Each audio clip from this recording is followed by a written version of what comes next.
네, 여러분 영상을 보고 도움이 되셨다면 구독과 좋아요 그리고 알람 설정까지 센스 부탁드리겠습니다. 이제 여러분들의 일대기를 한번 돌아보고 여러 가지 답변 한번 만들어 보신다면 여러분들은 스토리텔링의 강자가 될 겁니다. 네, 여러분 안녕하세요. 반갑습니다. 예비 승무원들의 멘토 테디쌤입니다.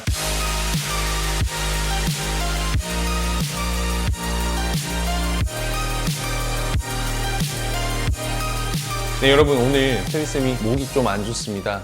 지금 임파선염으로 이 목이 띵띵 부어가지고 이 목소리가 잘 안 나와요. 그래서 오늘은 굉장히 또 차분하고 또 한편으로 젠틀한 톤으로 여러분들에게 또 영상 한번 남겨보겠습니다. 우선 오늘은 어떤 영상을 할 거냐, 여러분들 답변 만드는 걸 너무너무 어려워하시죠? 그래서 어떻게 좋은 답변을 만드는지 거기에 대한 확실한 해결책을 그리고 방법까지 드리도록 하겠습니다. 네, 우선 답변에서 테디쌤이 가장 중요하게 생각하는 건 뭘까요? 바로 스토리텔링입니다. 스토리텔링은 면접에서 전부라고 해도 과언이 아닐 정도로 정말 중요한 건데, 사실 이 스토리텔링이 뭔지 잘 몰라요. 스토리텔링을 정의해라 라고 하면 난감하기 마련인데, 제가 어떻게 스토리텔링, 그리고 스토리텔링이 뭔지 좀 그 부분에 대해서 먼저 말씀을 드리겠습니다. 우리는 답변을 할 때 여러 가지 장면 전환이 있는 걸 사실 하나의 답변으로 줄글 형식으로 이야기를 하죠. 그런데 정말 초보, 잘못된 친구들, 그리고 가장 많이 하는 실수는 이 장면의 전환 과정, 이 장면의 전환 과정, 이 장면의 전환 과정.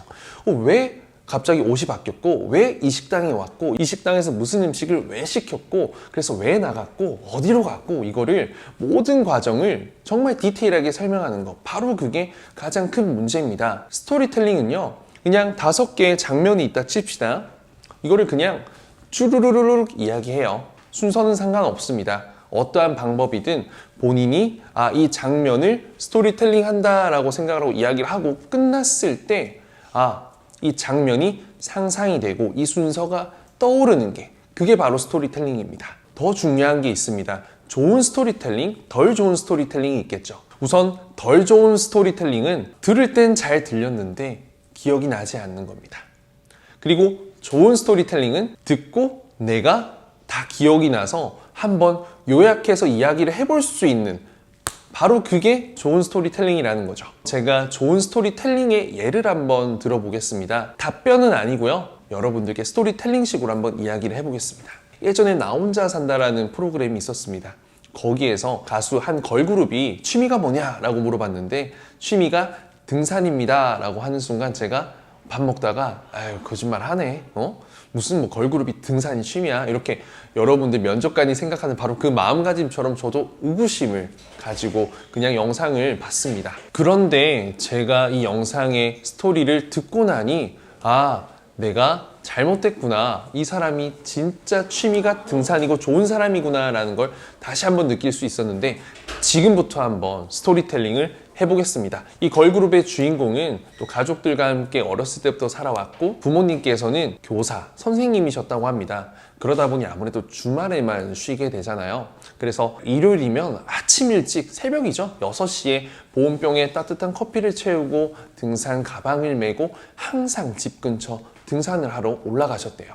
어릴 때는 왜 그렇게 피곤하고 힘든데 등산을 하나 라고 생각을 했는데, 이 주인공이 이제 공연을 하다 보면 막 좀 힘들고 권태기도 오고 슬럼프도 오고 또 현자 타임도 올 거 아니에요.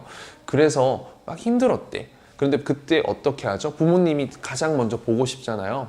그래서 부모님이 보고 싶은 그 마음을 어떻게 좀 극복해볼까 생각하다가 부모님이 했던 그 어린 시절 봤던 걸 그대로 한번 따라해봤다고 합니다. 여러분, 이별하면 그 사람과 갔던 곳에도 한번 가보고 포장마차 그때 그 자리에서 막 혼자서 소주도 한잔하고 그런 내용들 있잖아요.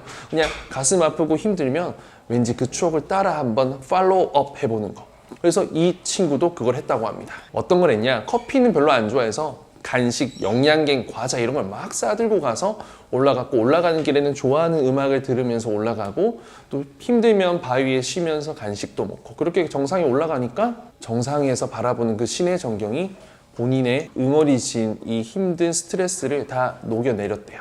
그리고 내려오는 길에 닭백숙집을 발견했고, 또 친한 같은 걸그룹 친구와도 이제는 일주일에 한 번씩 또 2주일에 한 번씩 시간 내면 꼭 가고 이 닭백숙집은 무조건 들린다고 합니다.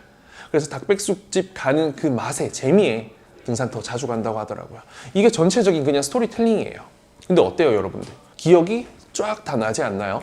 그리고 플러스 알파로 이 주인공이 굉장히 좋은 사람, 따뜻한 사람, 인내심 있는 사람, 이런 느낌 혹시 들지 않나요? 그냥 막연하게 등산을 좋아한다, 오르고 뭐 이렇게 한다 저렇게 한다 하는 것보다 이렇게 스토리텔링을 들었을 때 굉장히 좋은 사람 같잖아요. 그럼 이걸 답변 형식으로 한번 마무리하고 맞춰보겠습니다. 제 취미는 등산입니다. 사실 부모님께서 등산을 워낙 좋아하셔서 어릴 때부터 안 가본 산이 없을 정도입니다.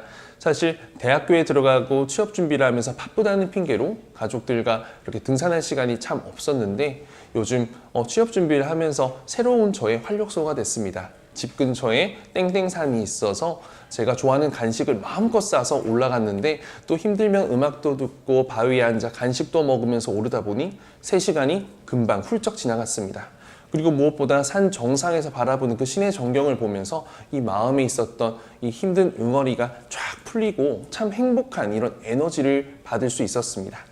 그래서 등산화랑 등산복도 큰맘 먹고 구매해서 요즘에 일주일에 한 번씩은 꼭 가고 있는 저의 감사한 취미, 체력 관리도 되고 너무너무 좋아하는 시간입니다. 어때요? 그냥 긴 이런 스토리를 이렇게 짧게 답변, 여러분들 평소 길이 35초?